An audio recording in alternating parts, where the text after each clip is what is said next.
du TGI répondent parfaitement à ces descriptions et ceux qui sont initiés au métier de la justice savent très bien de quoi je parle. Et c'est ce procureur-là qui aujourd'hui s'est livré à cette piètre prestation.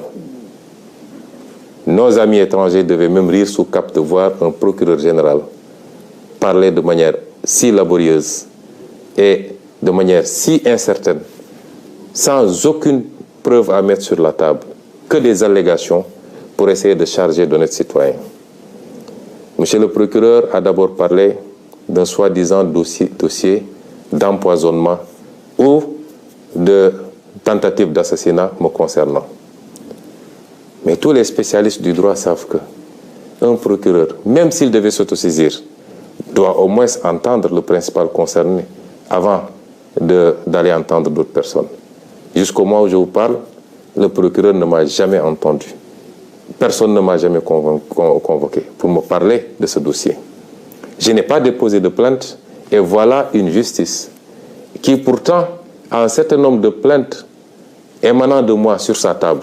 Je rappellerai au procureur général lui-même qu'il a 3 plaintes au moins sur sa table que j'ai déposées.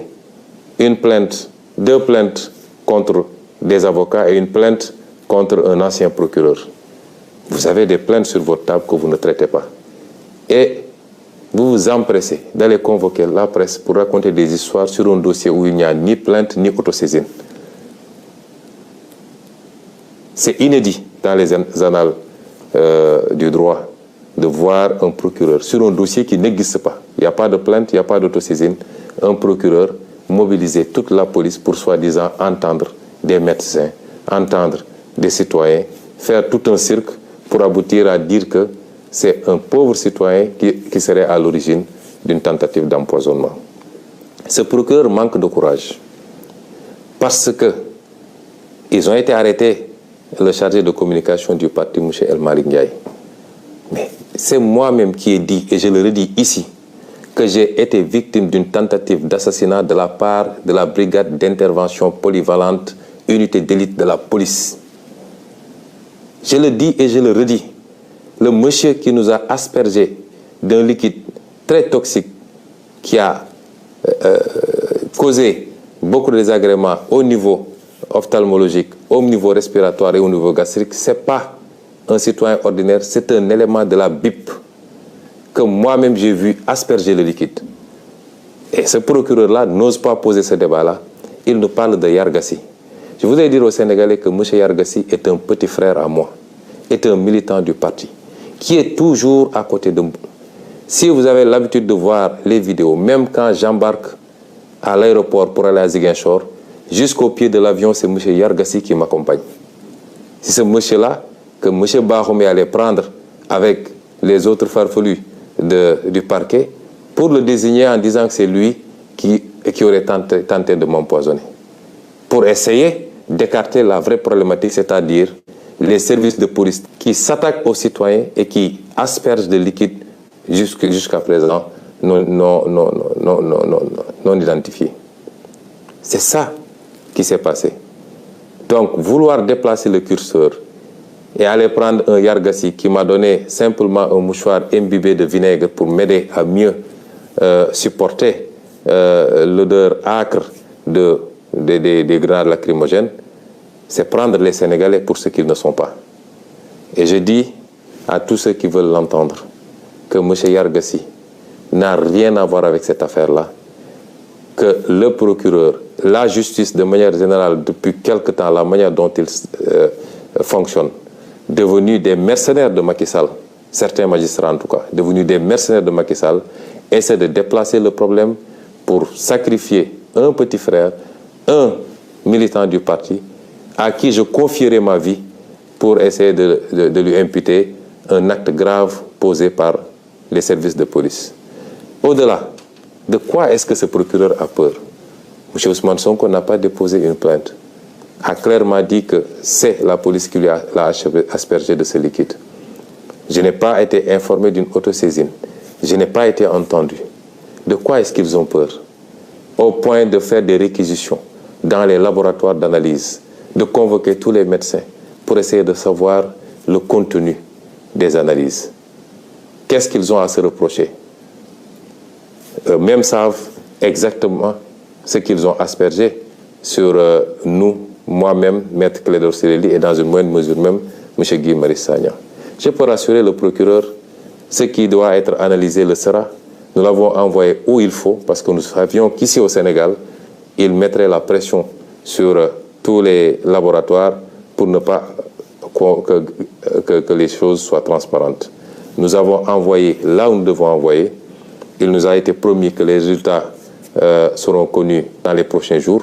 Nous attendons de savoir qu'est-ce que donneront ces analyses-là. Ce n'est pas la peine, en attendant, de s'agiter autrement, monsieur le procureur. Restez tranquillement à votre place. Monsieur le procureur a parlé de dossier médical concernant Ousmane Sonko. Je veux dire aux Sénégalais que toute cette agitation depuis quelques jours, c'est qu'ils veulent savoir qu'est-ce qu'il y a dans mon dossier médical, en toute violation des règles. Parce qu'aucun juge n'a ordonné la levée du secret médical. Au nom de quoi on convoque des médecins, on les malmène à la police, on les harcèle pour leur exiger de trahir leur serment et de donner des informations sur mon dossier médical. Je vous rassure également, monsieur le procureur, j'avais pris toutes mes dispositions parce que je savais que j'ai affaire à un État vaillou qui n'a rien à cirer des règles et des procédures. Et c'est pourquoi, dès que je suis entré dans cette clinique, j'ai verrouillé. Je ne me suis fait consulter que par mes médecins personnels, ceux-là qui me suivent depuis des années. Je me suis fait suivre par ces médecins. Ils ont été les seuls à avoir accès à moi, à me traiter, à me prescrire et à me surveiller. Il y a un acharnement sur le pauvre docteur Niang. Je veux dire aux Sénégalais que moi, je ne connais pas le docteur Niang. Je n'ai jamais rencontré physiquement le docteur Niang. Je lui ai parlé une seule fois au téléphone. C'est un monsieur que je ne connais pas, qu'on veut qualifier de militant de PASTEF. Et même s'il était un militant de PASTEF, c'est son droit le plus absolu.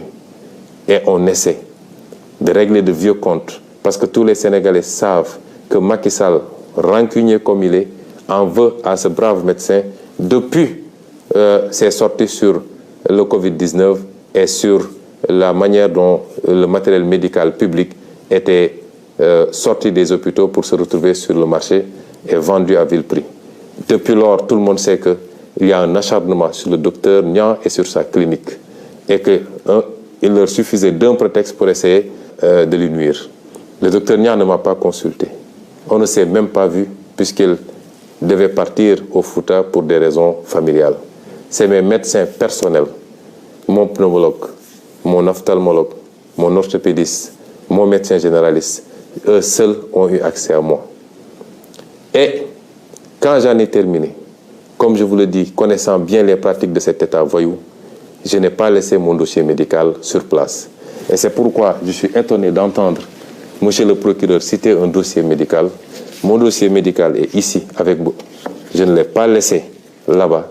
Tout ce qui a été prescrit est ici parce que je savais qu'ils allaient faire de l'inquisition, parce que ce n'est pas de la perquisition, pour essayer d'avoir accès à mon dossier médical qui relève de ma vie privée et qui ne peut en aucun cas, dans ce cas d'espèce, être à disposition des enquêteurs.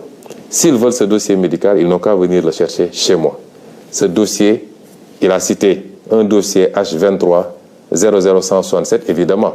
Le dossier, s'il y a un résidu de dossier, il ne concernera que la partie hôtellerie parce que j'ai séjourné pendant quelques jours. Mais pour tout le reste, le dossier médical est ici, entre mes mains, et ne sera jamais à disposition de cette parodie de justice. Ceci dit, je voudrais rassurer les Sénégalais. Le dossier est suivi comme il doit être suivi. J'ai bénéficié d'un bon traitement de la part de mes médecins. Nous avons envoyé des échantillons là où il fallait, dans plusieurs endroits à l'étranger. Nous attendons les résultats. Et si les résultats concluaient dans tel ou tel sens, si rien n'a été découvert, on vous le dira. Si évidemment c'est des produits toxiques qui ont été découverts, nous vous le dirons également. Mais je maintiens, je signe, je persiste et je réitère à dire que j'ai été victime d'une tentative d'assassinat. Et ce n'était pas la première, parce que rien que le fait de casser la vitre de ma voiture avec des éclats de vitres qui auraient pu me trancher la gorge, ou qui auraient pu se retrouver dans mon œil, rien que cela est une tentative flagrante d'assassinat, en tout cas de faire très mal. Et je le réitère, cette tentative émane exclusivement des forces de police, je le dis, puisqu'il y avait des gendarmes et des policiers sur place, je le dis, celui qui nous a aspergé ce liquide est un élément de la BIP. Je le réitère, et si le procureur veut entendre quelqu'un, c'est moi qui aurais dû être entendu, au lieu de faire tout ce cirque-là à convoquer des innocents, à arrêter des